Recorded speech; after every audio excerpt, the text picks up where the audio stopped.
খোদার 365 দিন, 1 বছর মুসলমানের সন্তান মুসলমানের ঘরে ঘুমায়, বাপ মা জীবিত, কিন্তু 18-20 বছর বয়স ছেলে মেয়ে, তাগড়া, সুস্থ সবল জওয়ান ছেলে, কিন্তু নাফরমান। খোদার 365 দিনে কোনোদিন, একদিনও কোনোদিন ফজরের নামাজ পড়ে নাই। মুসলমানের ঘরে এত বড় জানোয়ার কেমনে ঘুমায় বাপ? হ্যাঁ, ও চাচা বলেন না, চাচা বলেন এই জীবনের সার্থকতা কি? আমার জীবনের অর্জন কি? তাই আমার এই 60 বছরের হায়াত আমি তাহলে কি করলাম? হ্যাঁ, এই খাট পালং আর সোফা আর ফার্নিচার, ভাত মাছ আর এই চাল ডাল, ঘর বাড়ি আর দালান, এতটুকুই? এতটুকু তো আল্লাহ তাআলা কাফের করে দিছে। হিন্দুর ঘরেও আছে, বৌদ্ধের ঘরেও আছে, ইহুদি, খ্রিস্টান, নাস্তিক, মুরতাদ, বেঈমান, নাফরমান, জন্তু, জানোয়ার, গরু, ছাগল, কুকুর, বিড়াল, এরাও তো এই দুনিয়া ভোগ করছে, তা আপনিও দুনিয়া ভোগ করছেন। তো আপনারে আমারে মুসলমান বানাইয়া আলাদা বিশেষত্ব কি?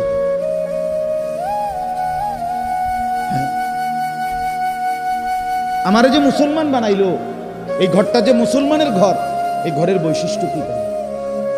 ভাত মাছ চাল ডাল, খাট পালং সোফা ফার্নিচার। তো নামাজ পড়বে কারা? কাদের জন্য ফরজ হয়েছিল নামাজ? রোজা রাখবে কারা? আল্লাহর কোরআন শিখবে কে তাইলে? কোরআনুল কারীম কার জন্য তাইলে? জিকির কে করবে? তাহাজ্জুদ কারা পড়বে? বলেন না বাপ। মুসলমানের ঘরে যদি খোদার 365 দিনে গোটা 1 বছরে যদি কোনোদিন ফজরের নামাজ ছেলেটা না পড়ে, মেয়েটা না পড়ে, স্ত্রী না পড়ে, আমি বুঝি না জোর, আমি বুঝি না। আমি বহুত চিন্তা করে চাইছি যে কিটা এবার এই ফুলার বাপ এবার কি প্লাস্টিক না লোডা না বদনা এবার কোথায়, আমি বুঝি না এটা কি মানুষ।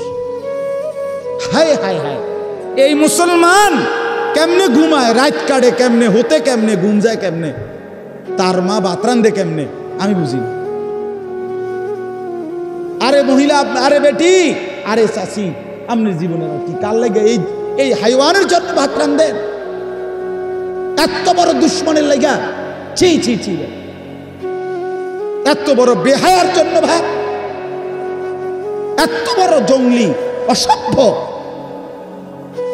দেখি 1 দিন 2 দিন কোনদিনই নামাজ পড়বে না মুসলমানের বাচ্চা এটা।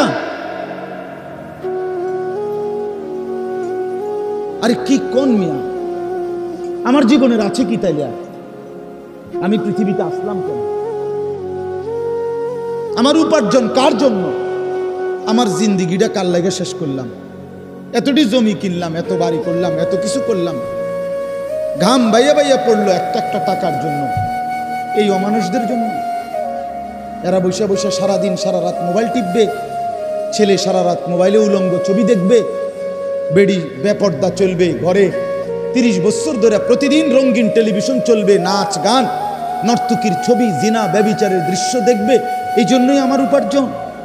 এই আজকে 28 বছর আমি এর লেগে বিদেশ করলাম, 32 বছর এই জন্য বিদেশ করলাম। কি বলেন না? এরকম বিদেশি মানুষ আছে না? আজকে 28 বছর বেচারা কষ্ট করে, কলজাটা তার জাগাত নাই, জীবনে সুখ কি আবার? যার পাশে বউ নাই, সন্তান নাই, মা নাই, বাপ নাই, একটা ট্যাবলেট খুললে দই। আমার রাতের 2টা বাজলে, বিশ্বাস করেন, রাতের 2টাও যদি বাজে, 3টাও বাজে, 2:30টা বাজে, আমার 2.5 বছরের মেয়েটা আমার সাথে, আমার ড্রাইভার এখানে আছে জিগার, প্রতিদিন রাতে আমি মাহফিল থেকে ফিরলে রাতের 2:30টা বাজুক আর 3টা বাজুক, আমার ছোট্ট মেয়ে সুমাইয়া, আমার মেয়েটা যত রাতেই হোক আমার জন্য সজাগ।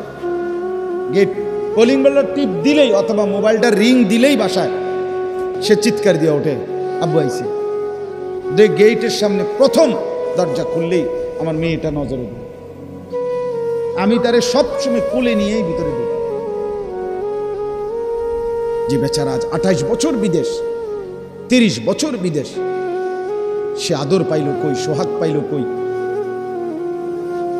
কি পাইল? 14 ঘন্টা ডিউটি করার পরে সে কষ্ট করে নিজের রান্নাটা নিজে করে, নিজের কাপড়টা নিজে ধোয়, নিজের সব প্রয়োজন নিজে পূরণ করে। এই কষ্টের টাকা পাঠাইয়া এই জীবনটা শেষ করে বিনিময়ে বউ যদি বেপর্দা, বেনামাজি, ছেলেটা যদি সারা রাত সারা দিন অসৎ বন্ধুদের সাথে আড্ডা মারে আর মোবাইল টিপে, এক ওয়াক্ত নামাজ না পড়ে, তো এই বেচারার দুনিয়া কি আর আখিরাত কি? বলেন না বাপ, আমারে বলেন। এই ছেলেরা বলো না ভাইয়া, 2 বছর মায়ের পবিত্র দুধ খাইলা, এভাবে ভুললা গেলা? হ্যাঁ, এতগুলো আজান হয় একসাথে এক এক মহল্লায়, একটাও আজও কানে বাড়ি খায় না। তুমি কেমন কেমন ডাকাত, তুমি কেমন পাষাণ, তুমি কতটা নৃশংস, কতটা হিংস্র, তুমি কত বড় গাদ্দার। একদিন 2 দিন না, এক এক ওয়াক্ত নামাজে আজান প্রত্যেক মহল্লায় তো 2-4-5টা মসজিদ থেকে একসাথে বাজে না? কি বলেন না? একটা মসজিদের মাইক যদি 4টা করে হয়, 5টা মসজিদে যদি মাইক বাজে তো 20টা হরণ এক লগে বাজে। এখানে 20টা হরণ লাগাক না, পুরা মহল্লায় আওয়াজ হবে না? তোলে এই জঙ্গলির কারণে কি পৌঁছে না সে মুসলমান না? বলে এতটা গাফেল মুসলমান হয় কিভাবে? এতটা গাফেল বাবা হয় কিভাবে? এত গাফেল সন্তান হয় কিভাবে? আমার বাপ, রাগ হইয়েন না, বরঞ্চ এই জন্য বললাম যেন ফিকির আসে দিলের মধ্যে, দিলের মধ্যে অনুভূতি জাগা দেয়। এই যে কয়জন বলছেন আরো কম হইল আপত্তি নাই, আলহামদুলিল্লাহ। আমি শুধু একজনের জন্য এই অল্প কিছুদিন আগে 1/2 ঘন্টা 40 মিনিট বয়ান করছি। একজন এক ঘরে গিয়া, মহিলা হজে যাবে, মহিলার স্বামীরে দিয়া বলছে, হুজুরে যদি আমগো ঘরে আইসা কদ্দুর কইতো, একটু নসিহত করতো। স্বামী আমারে বলছে, আমি বলছি আমি আইতেছি। ও মহিলার স্বামী আমার পাশে বসছে, আর পর্দার আড়ালে মহিলা এ বেরিয়ে একজনের লেগে 30-40 মিনিট ওয়াজ করেছে। খালাস আল্লাহর জন্য। এই সোমবারে যে ঘূর্ণিঝড় হইল, মেইন বৃষ্টিটা চশমে হয়েছে, পুরা বৃষ্টি হয়েছে কিনা সন্ধ্যায়, কম কারেন্ট ছিল না, বৃষ্টি হয়েছে, জেনারেটরও নাই। আমি আলহামদুলিল্লাহ এই সোমবারে, গত সোমবারে পূর্ণ বৃষ্টির সময় আল্লাহর দয়া 2টা মাহফিল 2খানে ছিল আমার, 2 মসজিদ, দোনো বয়ান আমি পূর্ণ করছি। আন্দারিরা বয়ান, হ্যাঁ বিশ্বাস করে। তারারে কইছি যে পরে একসময় আসমু, আপনারা চেহারা চাইয়েন, ওনাকে হুইনালানো আছে বাঁচতে, চেহারা চাইতেন ফেরবেন, চেহারা দিয়ে ঘাস কাটবেন কিন্তু। এমনি বললাম আর কি, এটা আমার কেরামতি কইতে আসছি না, মানে এমনি বুঝাইলাম আর কি, আল্লাহর কথা বলা বলতে 1 মিনিট 100 মিনিট, একজন 10 জন, কবি ইধার কবি উধার, কখনো এদিকে কখনো সে বলতে হবে। এই নওজওয়ানদেরকে ফেরাইবার চেষ্টা করতে হবে চাচারা, তাহলে আগামী প্রজন্ম কঠিন মুসিবতের মুখোমুখি হবে। ছেলেরা মনে রাখো ভাইয়া, ফিলিস্তিন আজীবন নির্যাতিত হবে, আর তুমি কোনোদিন নির্যাতিত হবে না। কে দিল এই নিশ্চয়? ভাইয়া বলো, রোহিঙ্গা মুসলমান আজীবন মার খাবে, তুমি কোনোদিন মার খাইবা না। কে দিল ভাইয়া এই নিরাপত্তা? কাশ্মীরের মুসলমান আজীবন নির্যাতিত হবে, আমরা কোনোদিন নির্যাতিত হব না। কে দিল এই নিশ্চয়তা আমাদেরকে? কি কারণে? আমরা সেই নিরাপত্তা কোত্থেকে পেলাম? আরে মুরব্বীরা হয়তো চলে যাবে, তো নওজওয়ান তুমি তো আল্লাহ হায়াত দিলে, হতে পারে আরো 50 বছর থাকবা, আরো 40 বছর থাকবা। 50 বছর মাত্র বাংলাদেশের এই 50-52 বছরে কত কিছু আমরা দেখলাম।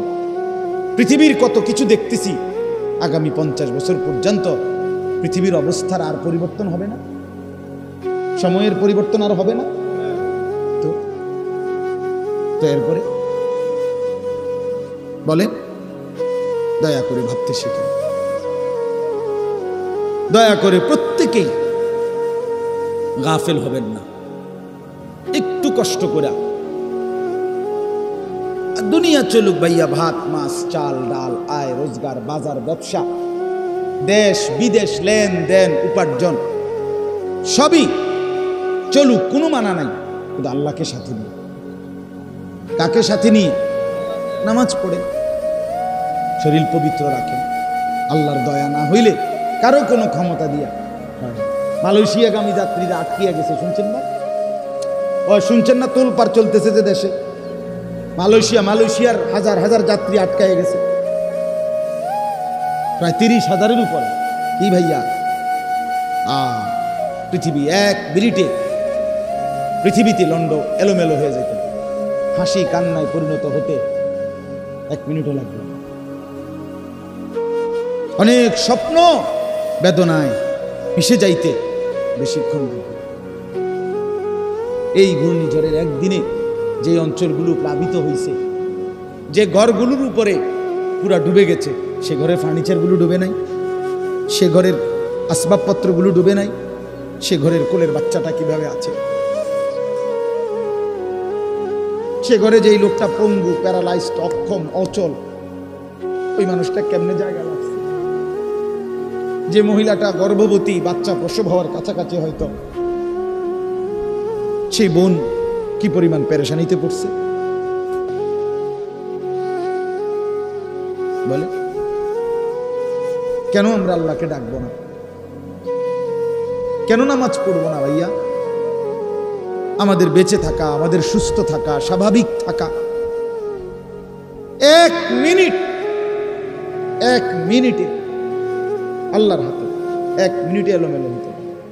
সিলেটের মানুষ আরামসে ঘুমাইতেছে, ভালো মানুষ, ওমা সকালে শুনি বলে সব বলে ডুবে গেল, মানে বানের পানি ছেড়ে দিছে ওইখান থেকে, ডুবে গেছে। সিলেটের একাংশে এখন কি চলতেছে? বন্যার মতো পানি। এখন এই গরমের মধ্যে বন্যার কি কারণ? আল্লাহ যদি আমাদেরকে স্বাভাবিক না রাখে, সুস্থ না রাখে, আমাদের নিজের যোগ্যতায়, টাকায়, ক্ষমতায় সম্ভব? আমি দয়া করে অনুরোধ করলাম। মজার বিষয় হলো, একটা মজার কথা শুনেন। আমার এই বয়ানে এখন আপনাদেরকে বলতেছি, এই আমার হজ্জের সফরের আগে শেষ বয়ান। আমি কালকেও আর মাহফিল রাখি নাই, মঙ্গলবার দিন আমি ইনশাআল্লাহ যাব, বুধবার ভোরে আমার ফ্লাইট ইনশাআল্লাহ। এই মাহফিলটাই আমার হজ্জের আগে, এইবারের এই লাস্ট।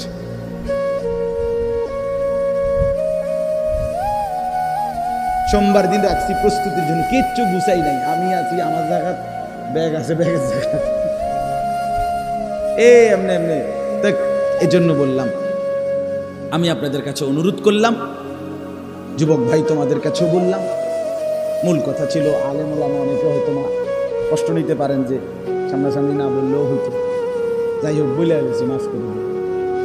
কিন্তু উদ্দেশ্য ছিল এইটা, পাঞ্জাবিওয়ালা পাঞ্জাবি ছাড়া, টুপিওয়ালা টুপি ছাড়া সবাই, আমিও আপনিও চলেন আর একটু সচেতন হই, আর একটু ফিকিরওয়ালা হই, একটু মেহনত করি। আল্লামা নূর হুসাইন কাসিম বাংলার মাদানি ছিলেন, যিনি বাংলার সিংহ শার্দুল মুজাহিদ ছিলেন, আল্লামা নূর হুসাইন কাসিমি রহমতুল্লাহ আলাইহি। আমাদের আমির হেফাজত শেখুল ইসলাম আল্লামা আহমদ শফি রহমতুল্লাহর পরে দ্বিতীয় যেই ব্যক্তিটা বাংলাদেশে সবচেয়ে বেশি গর্জন করে কথা বলতেন, বৃদ্ধ বয়সেও, আমি ওনার মুখে নিজে শুনছি, হুজুর এরকম বৈশাখ আমরা আলেমদেরকে বলছি যে মেহনতের নাম ইসমে আজম। মেহনতের নাম কি? ইসমে আজম দ্বারা যেমন অসাধ্য সাধন হয়, মেহনত অসাধ্য সাধন। মেহনত চাই, যে যে জায়গায় আছেন ওই জায়গাতে একটু পরিশ্রম। ছেলেকে ফিরান, একটু চেষ্টা করেন, মেয়েকে ফিরান, একটু চেষ্টা করেন, স্ত্রীকে বেনামাজি বেপর্দা থেকে ফিরাবার জন্য আরেকটু চেষ্টা করেন, একটু ঠান্ডা মাথায় চিন্তা করেন ঘরের টেলিভিশনটা বন্ধ করা যায় কেন। আপনি ভাবতে হইব, ভাবতে হাল ছেড়ে দিলে পারতেন না। আপনি একটু ভাবেন 30 বছর একটা মুসলমানের ঘরে লাগাতার আমনে বাইচা থাকতে, একজন মুসলমান আখেরাত যার বিশ্বাস করে, টানা 20 বছর 30 বছর এক ঘরে প্রতিদিন রঙিন টেলিভিশন, নাচ গান নাটক সিনেমা চলতে পারে না মিয়া। আপনারা ভুলে গেছেন আল্লাহকে আখেরাতকে নিয়ে। এতদিন মুসলমান গাফেল থাকে না, এত গাফেল মানুষের পরিচয়। আমি তো সবসময় বলি 60 বছর বয়সে যেই বুড়া মিয়া এখনো বিড়ি খায়, আমার সাফ কথা, এবার আখেরাত বলতে কিচ্ছু মনে নাই। নাইলে আজও আপনি বিড়ি খান তা আপনি মরবেন কোন দিন? আজও এখনো আপনি চা দোকানে বসে রঙিন টেলিভিশন দেখেন, চাচা আপনার লজ্জা শরম হইব কোন দিন? আপনি অনুবেডির নাচ দেখেন, এখনো নাটক সিনেমা দেখেন, শরম হবে কোন দিন? অতএব দয়া করে ভাবতে শেখেন, বুঝতে শেখেন। প্রত্যেকেই নিজের হায়াতের কদর করে। আপনার সময় আপনার কাছে আমানত। আপনি মরে গেলে পৃথিবী থাকবে ঠিক আছে, কিন্তু আপনি আর আইতেন না। কথা বলেন না? আমি মরার পরে মানুষ যদি আধুনিক হইয়া সব সাঁতের দেশেও জায়গা, তো কি আমি তো নাই। বুঝেন নাই আমার? আমি মরার পরে আমার জিফুত যদি প্রত্যেক বেলা হেলিকপ্টারও সরে, তো কি আমার লাভ কি? তা আমি তো আর নাই, আমি তো আর আসবো না কোনোদিন। তো পৃথিবী এরপরে আধুনিক হইলে আমার লাভ কি? প্রত্যেক বাড়ির সামনে যদি একটা একটা হেলিকপ্টার দিয়ে লয়, তো আমার লাভ কি? আমি তো কবরে চলে গেলাম, আমি তো আর আসবো না, আমি তো আর ফিরবো না। অতএব আমার হায়াত যতক্ষণ, আমাকে কদর করতে হবে ততক্ষণ। আল্লাহ তাআলা আমাদেরকে তৌফিক দান করে। জিন্দিগিটা দিয়ে দিছে মোবাইলকে, সময়ের অবসরটুকু মোবাইলকেই দিয়ে দিছে। এই জন্য ভাইয়া যাই হোক, মনে কিছু নেবেন না। কথার প্রসঙ্গে আমি বলছি, এই উঠতি বয়সের ইমাম, আলেম, মাদ্রাসার উস্তাদ, নুরানির শিক্ষক, হিফজখানার শিক্ষক, মসজিদের ইমাম সাহেব, মুয়াজ্জিন সাহেব, এখনো যে জেদ্দুর কাজ করে, তারপরেও বিশ্বাস করে এখনো কাজ করার মতো যথেষ্ট সময়, মেহনত করার মতো আরো আছে ওনার হাতে। কিন্তু উনি শুধুমাত্র মোবাইলকে সব দিয়া জিন্দিগিটা দুর্বল বানায় ফেলতেছে, গাফেল বানায়। আমি আজকেও বলতেছিলাম গাড়ির বৈশা বৈশা, তলাবুল ইলমে, এটা যেমন রাসূলুল্লাহ সাল্লাল্লাহু আলাইহি ওয়াসাল্লাম বলছে তলাবুল ইলম, তো তলাবু কাসবিল হালাল, এটাও তো নবীজি বলেন। তলব একই শব্দ ব্যবহার। এলেম যেরকম তলব করা, এটা যেমন ফরজ বলছে নবী, হালাল রোজগার তালাশ করা, এটাও নবীজি বলছে ফরজ। তাহলে দুনিয়াতেও তো টাকা দরকার, সংসারেও তো টাকা দরকার। হালাল টাকা বেশি হইলে ক্ষতি কি? কথা বলেন না কেন? আমার কথা বুঝেন না? আমার টাকাটা যদি হালাল হয়, তো সেটা 60,000 হইলে ক্ষতি কি? 30,000 হইলে ক্ষতি কি? হালাল টাকা তো ক্ষতি করে না। তো তার জন্য একটু চেষ্টা করলে আরো কোনো বিকল্প, আমার সময়টার মধ্যে আরো কোনো সুরত আছে কিনা। এটা অপরাধটা কি? আসর থেকে মাগরিব এই টাইমটা বিরতি, অবসর, ফালতু টাইম, এটা কোন কিতাবের আবার বলেন? আপনি পাইছেন কোনোদিন? কেউ একজন বলেন, একজন আলেম বলেন? কিন্তু আমরা অঘোষিতভাবে বানায় নিছি আসর থেকে মাগরিব এই টাইমটা হলো বেহুদা টাইম। প্রতিদিন এই টাইম আড্ডা, প্রতিদিন বিরতি, প্রতিদিন অবসর, প্রতিদিন এই 1.5 ঘন্টা সময়ের কোনো মূল্য নেই। বুটমুড়ি, চা বিস্কুট, গপসপ, হাঁটাহাঁটি, এটাই কি কথা ছিল? আসর থেকে মাগরিবকে আল্লাহ তাআলা এই জন্যই দিছিলেন। অথচ কোরআনুল কারীমে আসরের কসম আছে, বলে আসর। এই জন্য ভাইয়া, আমি মুরব্বী চাচা, বাবা, ভাই, আপনাদের যে প্রসঙ্গ বলা, এটা বলতেছি আমি, বাকি এটা অতিরিক্ত বললাম যে যেই হুজুরেই পাঞ্জাবিওয়ালা টুপিওয়ালা এই মোবাইলের প্রতি আসক্ত। জরুরতের ব্যবহার আমি মানা করি না, বড় মোবাইলের একেবারে অকাট্য হারাম এটা বলতেছি না, কথা বুঝেন নাই আপনি। এটার জরুরত আছে, অবশ্যই আছে। অফিসিয়াল কাজ, ব্যাংকের কাজ, জমি জমার কাজ, বিদেশে কোনো কথাবার্তার কাজ, অনেক কিছু লাগতে পারে, স্বাভাবিক। আমরা হজ উমরার মধ্যেও বড় মোবাইলের কি আছে, কাজ লাগে। এখন আইসা অ্যাপস দেখ করতে হয়, ওই রিয়াজুল জান্নার জন্য বড় মোবাইল দিয়ে কি করতে হয়, রেজিস্ট্রেশন করতে হয়। এখন উমরা করার জন্য রেজিস্ট্রেশন করতে হবে, তো আপনার ফিঙ্গার নিতে হয় মোবাইল দিয়া, অনেক কিছু আছে, কাজ আছে, ঠিক আছে, জরুরত তো জরুরতে। কিন্তু সারা দিন সারা রাত আপনার অথবা ফাঁক পাইলেই মোবাইল টিফোন, এটা কি জরুরি? এটা কোন জরুরি? ঘুমের টাইম 2 ঘন্টা 1.5 ঘন্টা, আপনি 50টা মিনিট কোরবান করে দিলেন মোবাইলে, এটা কি জরুরি? এই জন্য দয়া করে অনুরোধ করলাম, জীবনে যদি কেউ আগাইতে চায়, দুনিয়াবি প্রয়োজনও পূরণ হওয়া, আখিরাতের প্রয়োজনও পূরণ হওয়া, এর জন্য মেহনতের কোনো বিকল্প নেই। দুনিয়ার রিজিক কামাই উপার্জনও বাড়বে মেহনতে, আখিরাতের জান্নাত এটাও অর্জন হবে মেহনতে, দুটোটাই। দুনিয়াতেও যারা একটু বেশি সম্পদের মালিক, তাদের এর পিছনে অনেক মেহনত আছে, অনেক মেহনত আছে। হ্যাঁ, হালাল না হারাম এটা পরের কথা, কিন্তু মেহনত আছে। বৈধ অবৈধ তো আপনি বাঁচবেন না কেন? বাঁচবেন আপনি। বৈধ পন্থায়ও যদি কেউ মেহনত করে, তার উপার্জন বাড়বে না? বাড়বে, বাড়বে। ঢাকা শহরে এখন আলহামদুলিল্লাহ আমাদের ঢাকার ওলামায়ে কেরাম, কওমি মাদ্রাসার ওলামায়ে কেরাম 2 হাতে আলহামদুলিল্লাহ লিখতেছে বই, কিতাব। সারা পৃথিবীর যত কিতাব আরবিতে উর্দুতে লেখা হয় সব অনুবাদ করতেছে, মাশাআল্লাহ, ধুমাধুম অনুবাদ করে লাইতেছে। বাংলা বাজারটা আমি কয়দিন আগেও গেছি, বাংলা বাজারের মধ্যে একটা তুফান, মানে ব্যস্ততা, আপনি গিয়ে দেখেন। আলহামদুলিল্লাহ ওলামায়ে কেরাম কাজ করতেছে। আমি বসা, একজন হুজুর মাদ্রাসার উস্তাদ, উনি আপনার নাহবি মীর কিতাবের একটা অনুবাদ এবং একটু সংক্ষিপ্ত আকারে ছোট্ট একটা নাহবি মীরের কিতাব লিখছে।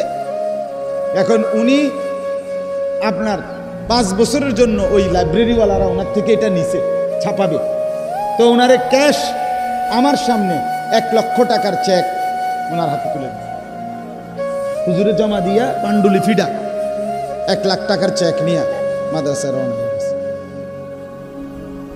তো উনি লাইব্রেরিওয়ালা আমারে বলতেছে, হুজুর এই হুজুরের 10টা বই আমরা ছাপাইছি, এবার আপনি বলেন তো 5 বছরের জন্য পরে আবার ডিড করতে হইব, মানে 5 বছরের ভিতরে একটা চুক্তি, আবার 5 বছর পরে যদি বইটা আবার ছাপাইতে হয়, এই লেখকের থেকে আবার কি করতে হবে, টাকা দিয়া ডিড করতে হবে।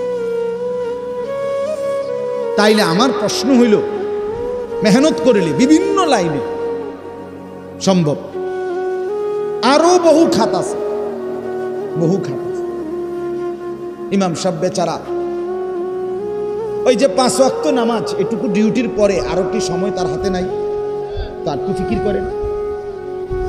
মুয়াজ্জিন সাহেব একটু ফিকির করেন, আরো কিছু করা যায় কিনা দ্বীনের কাজ, নিজের ফিকির তাও না জায়েজ না হালাল হইলে, আখিরাতের ফিকির তাও সওয়াব।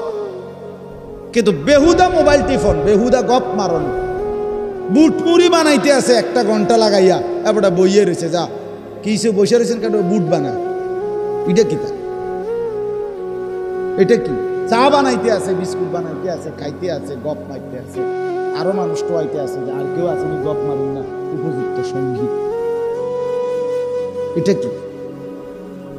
আল্লাহ আমাদেরকে মাফ করে দেন।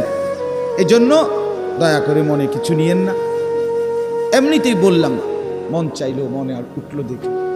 মৌলানা ইউসুফ বিন ইকবালের কথা বলতে গিয়ে বলছি, ফিকিরমান সাথী, অল্প বয়সী, আলহামদুলিল্লাহ যথেষ্ট কিতাব মোতালা করে, দিন রাত পড়ছে, বলতেছে, এবারও রমজানে আমাদের সাথে এতেকাফ করছে একসাথে। তো যার কারণে তার সে যে মেহনত করছে তার বলার পরে বোঝা যায় যে পড়াশোনা আছে, ঠিক কি না বলেন না? তাহলে এইটা তো একটা উপলব্ধি, তো আপনার তাবিজ না যে হেরে মোস্তাকুর নবী সাহেব হুজুর একটা তাবিজ দিয়ে দিছে, তাবিজ দেওয়ার পর থেকে তুমি তুইটা দেখে জোনায়েদ বাগদাদি বছর দেখবে যে আব্দুল কাদের জিলানী এরকম, এটা কি তাবিজ? আল্লাহ আমাদেরকে মেহনত করার যোগ্যতা দান করে। আপনাদেরকেও বলি নওজোয়ান ভাই, এবার বাকিদেরকেও বললাম, স্কুল কলেজ পড়ুয়া দোস্ত আমার, তোমাদের জন্য এটা কথা ভাইয়া, মেহনত ছাড়া এই গাফিল মানুষ দুনিয়াতেও তারাক্কি হয় না, আখিরাতেও তারাক্কি হয়। গাফিল অত্যন্ত অপছন্দনীয়। কোরআনুল কারীমের মধ্যে আল্লাহ তাআলা বলছেন, যত মানুষ জাহান্নামী, সমস্ত জাহান্নামীর একটা পরিচয় আল্লাহ বলছে সবার একসাথে, কোরআন শরীফে আছে, সমস্ত জাহান্নামীর একটি সম্মিলিত পরিচয় হলো উলাইকা হুমুল গাফিলুন। কোরআনের আয়াত, ওয়ালাকাদ যারানা লিজাহান্নামা কাসীরাম মিনাল জিন্নি ওয়াল ইনস। আল্লাহ বলেন অসংখ্য জিন আর মানুষ দিয়ে আমি জাহান্নাম পূর্ণ করব। এই আয়াত লম্বা, সব শেষে আল্লাহ বলেন যত লোককে দিয়ে আমি জাহান্নাম পূর্ণ করব সবার একসাথে পরিচয় হলো উলাইকা হুমুল গাফিলুন। কেন জাহান্নামী হলো? মূলত এরা সকলেই ছিল গাফেল। কি ছিল বাপ? গাফেল। গাফেল। সমস্ত গাফেলের শেষ গন্তব্য জাহান্নাম। কোথায়? আল্লাহ কোরআনে বলেন, ওয়ালা তুতি মান আগফালনা কলবাহু আন যিকরিনা। আল্লাহ বলে, বন্ধু, যাদের অন্তর আমি আল্লাহর স্মরণ থেকে গাফেল, আপনি তাদের সঙ্গী হবেন না। এমন ফালতু লোকের সাথে বসবেন না, এমন বাজে মানুষের সাথে বসবেন না। এটা বাজে মানুষ 3 ঘন্টা লাগাইয়া বইয়া বেরিয়ে ব্যাক কল এতক্ষণ মানুষ বেরিয়ে জিমায় বইয়া বইয়া কুয়া গপ মারে। আল্লাহ নাই, খোদা নাই, আখিরাত নাই, পরকাল নাই, জবানে কোনো মালিকের নাম নাই। এটা কি ধরনের মানুষ বলেন না কেন? যেন আল্লাহ বলেন, ওয়ালা তুতি মান আগফালনা। আগফালনা গাফিল, যার অন্তর আল্লাহর স্মরণ থেকে গাফেল, তাকে অনুসরণ করবেন না, তার সাথে বসবেন না। 7 ঘন্টা ধরে আড্ডা দিলা বন্ধু, 6 ঘন্টা, অথচ তোমার বন্ধু নামের ওই নাফরমান একটা বারও আল্লাহর নাম তার মুখ দিয়া উচ্চারিত হলো না। এটা ফালতু, এটা ফালতু মানুষ, এটা বাজে ছেলে বেটা, এটা বাজে ছেলে, এ তোরে নষ্ট করে দিবে বেটা। এটা শয়তান, এটা ইবলিস। এ তোরে উলঙ্গ ছবি দেখাইয়া, নর্তকীর নাচ দেখাইয়া, জেনার আড্ডায় নিয়া, মদ আর জুয়ার আড্ডায় নিয়া, নারীর আড্ডায় ফাঁসাইয়া দিয়া তোরে চরিত্রহীন বানাইয়া এরপরে লম্পট বানাইয়া ছেড়ে দিবে তোরে। হ্যাঁ, আল্লাহ বলছে যার অন্তর গাফেল আল্লাহর স্মরণ থেকে, ওয়াত্তাবা হাওয়াহু, তার দ্বিতীয় পরিণতি হলো সে সব কিছুতে মনের চাহিদার, নফসের চাহিদার অনুসরণ করে। আল্লাহ রসুলের হুকুমের কোনো পরোয়া নাই, সব কিছু করে তার মনে যা চায়, মনে যা চায়। এই জন্য গাফেল না হওয়া। কি না হওয়া বাপ? আমিও না, আপনিও না, বলেন ইনশাআল্লাহ। আল্লাহ তাআলা কোরআনুল কারীমে বলছে, ওয়াযকুর রাব্বাকা ফী নাফসিক তাদাররুআন ওয়া খীফা ওয়া দুনাল জাহরি মিনাল কওল বিল গুদুবি ওয়াল আসাল। আল্লাহ নবীকে বলে, বন্ধু আমার, আপনি আমি আল্লাহর জিকির করেন। কিভাবে? মনে মনে। আর কিভাবে? তাদাররুআন, একেবারে বিনয়ের সাথে, খীফাতান, নিঃশব্দে, আওয়াজ ছাড়া জবানে। আর কিভাবে? অদুনাল জাহরি মিনাল কওল, হালকা আওয়াজে, এক নাম্বার জিকির করবেন দিলে দিলে, 2 নম্বরে জিকির করবেন জবানে তবে শব্দ হবে না, 3 নম্বরে জিকির করবেন জবানে তবে হালকা শব্দে। আল্লাহ বলেন এই 3 ভাবে জিকির করেন, বিল গুদুওয়ি ওয়াল আসাল, সকালে ও সন্ধ্যায়। এরপরে আল্লাহ বলেন ওয়ালা তাকুম মিনাল গাফিলিন।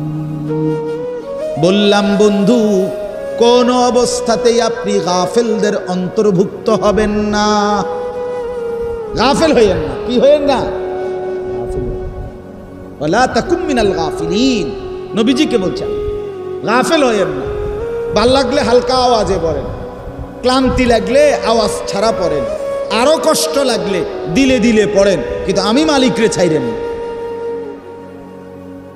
আমারে চাইরেন। ওয়াদকুর ইসমা রাব্বিকা ওয়া তাবাত্তাল ইলাইহি তাবতীলা। আল্লাহ নবীকে বলছে বন্ধু আপনি আমি মাওলার রবের নাম, আমার নামের জিকির করেন, আর দিলটা সারাক্ষণ আমি আল্লাহর দিকে ফিরায়া রাখেন। তাবাত্তুল। ইন্না লাকা ফিন নাহারি সাবহান তাবিলা। আল্লাহ বলে বন্ধু জানি আমি সারাদিন আপনি ব্যস্ত থাকেন, যত ব্যস্তই থাকেন তবুও আমার জিকির সঙ্গে রাখেন। ওয়াদকুর ইসমা রাব্বিক, আমারে চাইলেন না, আমারে ভুইলেন না। কোন ব্যস্ততাই জামাত যেন না ছুটে, কোন ব্যস্ততাই যেন ফরজ নামাজ ছুটে না যায়, আমি আল্লাহর জিকির যেন ছুটে না যায়। আল্লাহ বলছেন জিকির চালু রাখো। ফাইদা কুদিয়াতিস সালাতু ফান্তাশিরু ফিল আরদ ওয়াবতাগু মিন ফাদলিল্লাহ ওয়াদকুরুল্লাহা কাসীরা। এই যে আল্লাহ বলছেন বান্দা নামাজ শেষ হলে জমিনে ছড়িয়ে পড়ো, যার যার রিজিকের তালাশে কর্মস্থলে যাও, যার অটো অটোতে যাও, যার সিএনজি সিএনজিতে যাও, যার গাড়ি গাড়িতে যাও, যার দোকান দোকানে যাও, যার চাকরি চাকরিতে যাও, যার ব্যবসা ব্যবসায় যাও, যার খেতে খেতে যাও, যার চুলা তার রান্না বান্নাতে যাও। আমার বান্দা বান্দি যেখানেই যাও যাও, রিজিক তালাশ করো, তবে ওয়াদকুরুল্লাহা কাসীরান, আমি আল্লাহর স্মরণ কইরো বেশি বেশি, আমারে সঙ্গে রাখো, লাআল্লাকুম তুফলিহুন, তাহলে দুনিয়াও সফল হবে, আখিরাতও সফল হবে, আখিরাতও সফল। আরো ভালো করে উঠান ভাই, দাঁড়াইয়া উঠান, সবাই দেখুক। আপনি যে মোবাইল ঘুরাইতেন পারেন এটা দেখুক সবাই, খারান খুশিতে হাসতেছে ভাই। ওনারা যে একটা ভালো কথা বলছি, দোয়া করছি যে বুঝছে।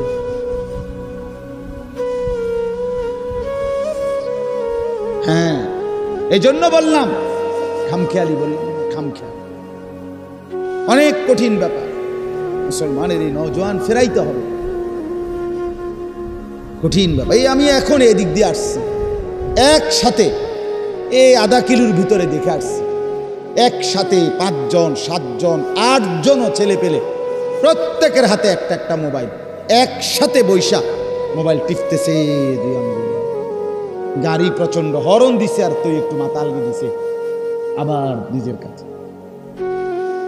আহা মুসলমানের বাবা কোথায়, মা কোথায়, ঘুমাবে কোন রাত্রে, হ্যাঁ কোনো দিন ফজর পড়বে কিনা কেউ জানে না। বাবাও হাল ছেড়ে দিছে, সন্তানও হাল ছেড়ে